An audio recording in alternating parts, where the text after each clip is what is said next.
You are already behind on retirement. Not will be, already are, right now, today, with whatever is sitting in your account. And the worst part is you probably feel fine about it.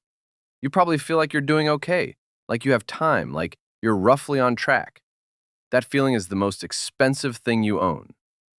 Because according to the actual data, the median American your age is heading toward a retirement that pays $558 a month.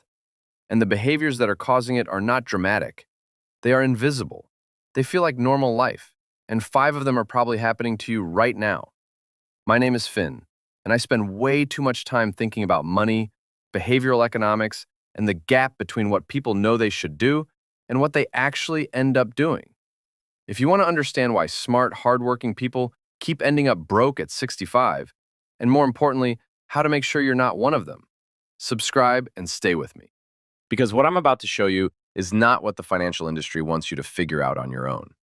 Let's start with the number. The median retirement savings for Americans between 55 and 64, the people who are literally about to retire, is $134,000. That's not the bottom of the country, that's the middle, the median. $134,000. If you retire at 65 and live to 85, which is completely normal now, that works out to $6,700 per year, $558 a month, to live on, for everything. Groceries, utilities, healthcare, transportation, the occasional reminder that you're a human being with a life. That's not retirement. That's just being broke with a fixed schedule. And here's what makes this genuinely devastating. This isn't happening to people who are reckless. These aren't people who gambled everything away or bought too many boats. Most of them contributed to a 401k. Most of them had a plan. Most of them did what they were told to do. So what went wrong? Here's a question nobody asks out loud. If everyone knows they should be saving for retirement, and they do, this information is everywhere, why are 56% of Americans on track to be unable to maintain their standard of living in retirement? The answer is not ignorance. It never was. The financial industry will tell you the retirement crisis is a knowledge problem.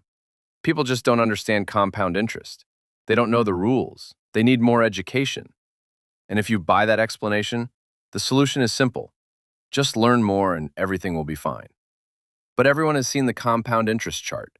Everyone knows that investing early beats investing late. Everyone has heard the phrase, pay yourself first, approximately 700 times. The information is not the problem. The retirement crisis is a behavior problem. And behavior problems are much harder to fix than knowledge problems because they don't announce themselves. They don't show up as a single catastrophic mistake. They show up as 5 completely ordinary decisions made over 30 years that each seem reasonable in the moment and only reveal their true cost when it's almost too late to fix it. Let me walk you through all 5. Behavior number 1. Cashing out your 401k when you change jobs. When you leave a job, you have a choice. You can roll your 401k into your new employer's plan or into an IRA, which keeps your money growing tax-free. Or you can cash it out and take the money now. Rolling it over is the correct answer. It is boring. It takes about 20 minutes of paperwork, and it is always the right move. Cashing out means you immediately lose 30% to income taxes, plus a 10% early withdrawal penalty. So if you had $20,000 saved, you walk away with about $12,000 before you've spent a single dollar. And I want to be precise here, because this number stopped me cold when I first saw it. According to Vanguard's retirement research, 41% of workers cash out their 401k when they leave a job. 41%. Which means if you're in a room with 10 people who recently changed jobs, 4 of them just quietly set fire to a significant portion of their retirement and called it a fresh start. The average American changes jobs 12 times over their career. If you cash out even 3 or 4 of those times, you've destroyed what could have been hundreds of thousands of dollars in compounded growth. Not because of bad investments, not because of market crashes. Because you filled out one form wrong and walked away with a check that felt like a windfall and was actually a financial wound. Behavior number 2, lifestyle creep. Here's how it works. You get a raise, your income goes up, and within 18 months, your expenses rise to match it. New apartment, better car, nicer restaurants, subscriptions you don't remember signing up for. The raise didn't make you wealthier. It just upgraded your baseline. The Federal Reserve's research on spending behavior found that for every dollar of additional income, the average American household increases spending by 80 to 90 cents within 2 years. 80 to 90 cents of every raise just disappears into a slightly more expensive version of your current life. That means a $10,000 raise generates about $1,500 in actual new savings, if you're disciplined. The rest quietly becomes a better car payment, a streaming service you forgot you subscribed to, and dinners that cost twice what they used to. Here's the thing that makes lifestyle creep so dangerous. It doesn't feel like a decision, it feels like progress. You're earning more, so you're spending more, which feels like enjoying your success. But there's a direct line between that feeling and the $558 a month retirement. The line is just long enough that you never see both ends at the same time. Nobody decides to lifestyle creep. It just happens. Because spending $50 more per week on groceries doesn't feel like a retirement decision. It feels like Tuesday. But over 30 years, compounded at 8%, that extra $200 a month is the difference between retiring at 65 and retiring at 71. That's 6 years of your life. 6 years that belong to you, quietly purchased by a habit you never consciously chose. Behavior number 3, and this is the one I want you to really hear, because it's the one where the culture is actively lying to you. Think about the last time someone told you that renting is throwing money away. Think about how many times you've heard that your home is your most important investment. Think about how deeply embedded that idea is, that the house you live in is also the thing that will save you financially when you're old. Now think about this. If that idea were actually true, the median retirement savings wouldn't be $134,000, because most of those people own homes. Most of them have equity, and they're still heading toward $558 a month. So let's look at what's actually happening. For most Americans, their home is their largest asset. And most Americans, when asked about retirement, gesture vaguely at their house and say something like, well, we'll sell it. Here's the problem with that plan. First, you still need somewhere to live after you sell it. So whatever you get for the house, subtract the new place to live, transaction costs, moving costs, and the tax implications, and you have significantly less than the Zillow number suggested. Second, home equity is completely illiquid until you sell or borrow against it. You can't spend 3% of your house value in January to cover a medical bill. The number goes up on the app, and your bank account stays flat. And third, and this is the comparison that most people never run because it's genuinely uncomfortable. The S&P 500 has returned an average of roughly 10% annually over the past 50 years. The average American home has appreciated about 4% annually in the same period. Your house is growing at less than half the rate of a basic index fund. It's not a bad asset, it's just not the retirement vehicle you've been told it is. And the cost of that misunderstanding is measured in decades of misallocated savings. Your house is where you live. Your retirement account is where your retirement lives. Confusing the two is one of the most expensive mistakes you can make, and it's also one of the most socially encouraged. Behavior number 4. And before I show you the math on this one, I want to ask you something directly. Do you believe that contributing $500 a month to your retirement for 30 straight years would beat contributing $300 a month for just 10 years and then stopping completely? Most people say yes. It seems obvious. More money, more time, better outcome. The math disagrees, violently. Character A invests $300 a month starting at age 25.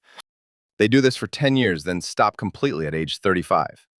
Total contributions, $36,000. Then nothing for 30 more years. Character B invests $300 a month starting at age 35. They do this every single month for 30 years, all the way to retirement at 65. Total contributions, $108,000. At an 8% average annual return at age 65, Character A, who stopped investing 3 decades earlier, ends up with $472,000. Character B, who contributed faithfully for 30 straight years, ends up with $408,000. The person who quit 30 years ago ends up with more money because they started 10 years earlier. Sit with that for a second. Character B contributed 3 times as much money, 3 times, and still lost. This is not a quirk of the example. This is what compound interest actually does when you give it enough time. And the inverse of this, the thing it does when you take time away from it, is why starting late is not a minor disadvantage. It is the single most expensive financial mistake most people will ever make. More expensive than bad investments, more expensive than high fees, more expensive than almost anything else on this list. Every year you delay isn't just a year where you didn't save. It's a year where every dollar you eventually save loses some of its most powerful compounding time. The math on this is more unforgiving than anything else in personal finance. Behavior number 5, the invisible fee. This is the one that is almost perfectly designed to go unnoticed because it never shows up as a deduction. It just silently reduces your growth every year for 30 years until you retire and wonder why the number is smaller than it should be. Most people in employer 401k plans are invested in actively managed mutual funds with annual fees between 0.5% and 1.5%. The S&P 500 index funds available at Vanguard or Fidelity charge about 0.03% to 0.05%. Here's what that difference actually costs you. On a $100,000 portfolio growing at 8% annually for 30 years, with fees of 0.05%, you end up with approximately $993,000. The same portfolio, the same growth rate, the same 30 years, but with fees of 1.5%, you end up with approximately $698,000. That's $295,000 gone. And here's the part that should make you genuinely angry. The fund charging you 1.5% does not, on average, outperform the index fund charging 0.03%. Decades of data confirm this. You are paying a premium for a product that underperforms the cheaper alternative, and the person selling it to you knows that. Nobody told you this when you enrolled. Nobody pointed at the expense ratio column and said, "This number right here will cost you $250,000 over your career," because nobody in that room had a financial incentive to tell you that. Now let me show you what all 5 of these behaviors look like in one person's life. Meet Derek, 34 years old, project manager, makes $78,000 a year, has a 401k, owns a home.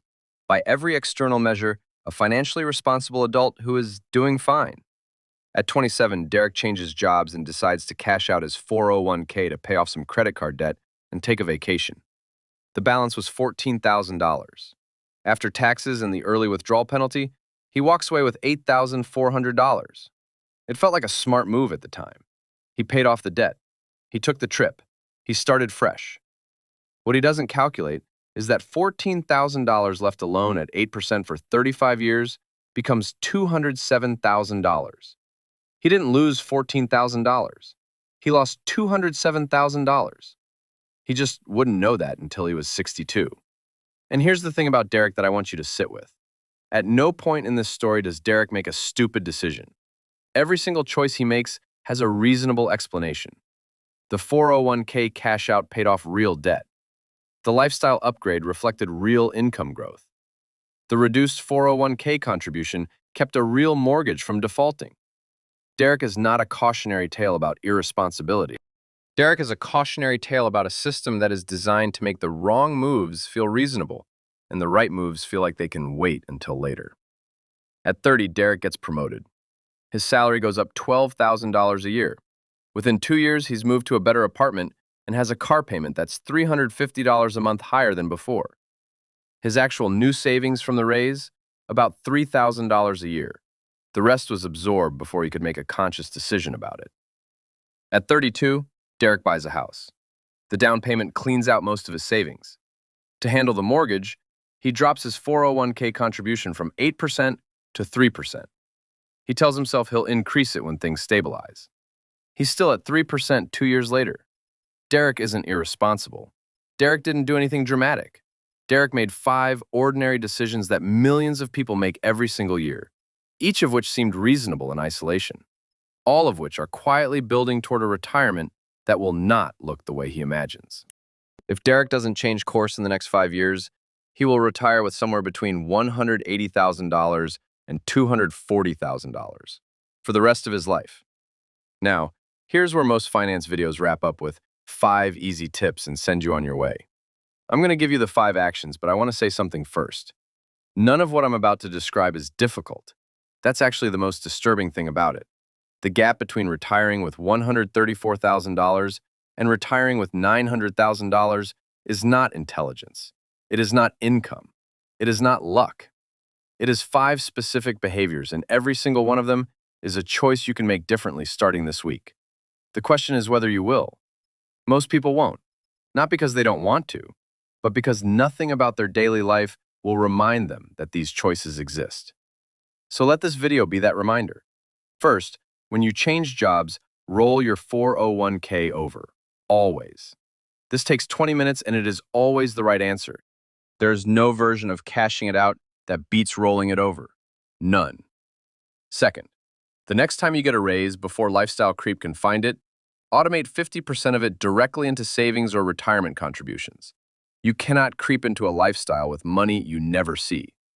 Third, build your retirement in retirement accounts, not in your home equity. Your house is an asset, it is not a plan.